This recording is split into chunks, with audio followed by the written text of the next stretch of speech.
Hey guys, Professor Bill, Comic Book University, and Star Wars Age of Republic, the Jango Fett issue. All right, you guys loving this In-Hyuk Lee variant cover? Because I am.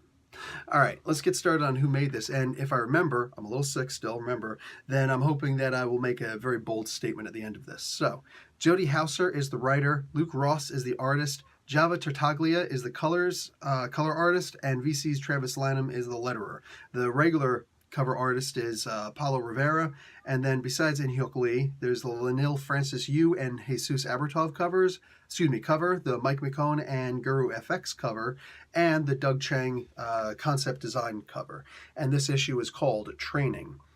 There are three bounty hunters who are waiting for Jango to appear, and they're gonna join up with him. And they're wondering, like, why does he need to take on this this thing? He's working with some mystery client who's got the deepest pockets ever, and he doesn't need to take on any other roles. So why is he taking up other contract offers? You know, even though they're a paltry sum, and they've got their understanding of why he does, but Jango gives his own reason at the end why he does.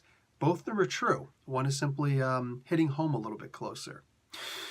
Boba Fett is in this also, and this is basically his first training day. Now you might think, oh no, this is a Boba Fett issue then. No, it's not. It's a Jango Fett issue. But Boba does play a very significant role. But it all still comes back to Jango. The issue is called Training.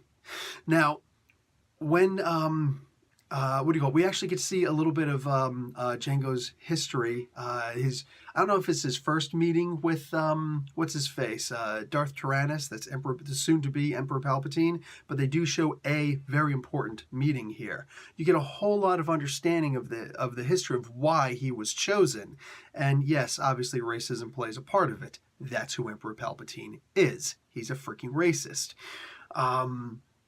And what's his name? Jango recognizes that. He calls him out on it. And it's a great confrontation, man. It's great. And it's so perfect with something that just happened in the news recently. Look up the recent Steve King, what he just said, where even his closest supporters are starting to, back away from him. It's just, there's no way that Jody Houser could have planned that. Like, that's just way too perfect. All that being said, what do you call it? You get to see Jango put in a very awkward situation. He's put in a situation where he's just like, dude, I'm going to wind up losing my son. My son, my cloned son, that basically a young version of me, he's about to be killed. And the way that it's set up, I'm suddenly, the way that the whole comic is set up, I'm thinking in my head, this guy is just going to leave Jango, or he's going to leave Boba. At some point, he's just going to leave Boba. He's just going to say, screw you, kid. Sorry you're about to be killed, but I'm literally thinking that's going to be the case. And then you start to understand, because another part of his history is explained with the Kaminoans, whatever the heck those things are called, those long-necked cloner types from the prequels. Yeah, you get an understanding of... We already know from the prequels why he wanted the son, but we get more of his understanding, his ideology, and you suddenly understand just what this kid actually means to him, and still what the kid means to him. Sounds like the same thing, right? Now, read the comic book, you'll understand. This is a great issue. This is fantastic. I'm literally thinking to myself, there's no way that this issue is going to be that damn good. I mean, come on. You know what I'm saying? Nope. This was an amazing issue. I loved this. Look, here comes the bold statement. Jody Houser might just very well be one of my favorite Star Wars fans. Just, that's exactly what she is. There's no other way to describe this, all right?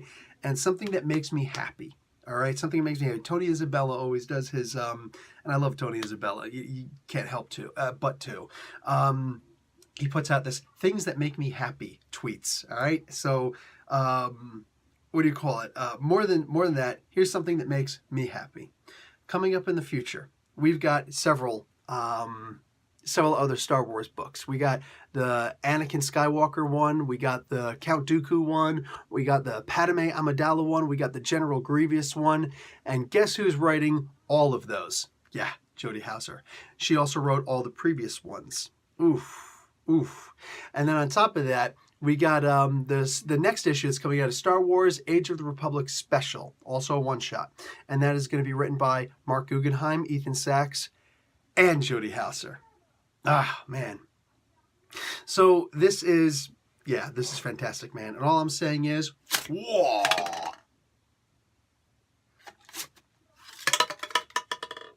Well, it's a little bit bigger than it was last time. Whatever, I'm getting old. The point is, you take your double entendre. But the point is, this was a freaking awesome issue. This was worthy of okay, the shaking, it's annoying. Oh, I could use it like a microphone. This was great, sports fans. You could cut the electricity. The electricity is so thick you could cut it with a knife. R.I.P. Mean Gene Okerlund. Dude, this was an amazing issue. I loved this. And yeah, legit, anything that Jody Houser writes in the Star Wars universe, boom, I'm down. Look, we lost Mr. Chuck Winding. I wasn't reading his stuff. You know what I'm saying? But he's no longer writing this stuff because of something that's technically outside of work. Kind of not cool. Kind of not fair. Is what it is. Your opinion, my opinion, whatever. I got the lightsaber. Which, anyway. What do you call it? If they were to continue the Star Wars book and have Jody Houser write it, and she were to not just agree to it, she were to happily jump on it, I think that it would be amazing, and I will absolutely jump on, and I will read and review every single one of those issues. I'm not even joking. She is, like, I don't want to say fangirl, because there's some negative connotation with some people, some crowds. I never had that problem. But, you know, being respectful, now, she is my favorite Star Wars female fan, however the heck it is that you would say that right now. I'm right at the cusp of putting her up there with some of those greats that we know and love throughout the history, including George Lucas. Like, she blew my freaking mind, all right? Not just this issue, a combination of the other issues. I stand by my statements for Darth Maul. Just, it is what it is. But man, this was good. This was amazing, and I can't wait for the next issues. Jump on those issues. That's real talk. I'm getting physical print with them at this point, so it is what it is. Plus, like I said, really awesome freaking, you know what I'm saying, really good variant covers. And good idea advertising some Star Wars stuff with this. I think there's actually Fantasy Flight Games. Yes, it is. Right down there. Boom. So, yeah. Works. That works. So it's actually a paid advertisement for Marvel. I'm telling you, man, you want to talk about Marvel not making money, gonna have to disagree.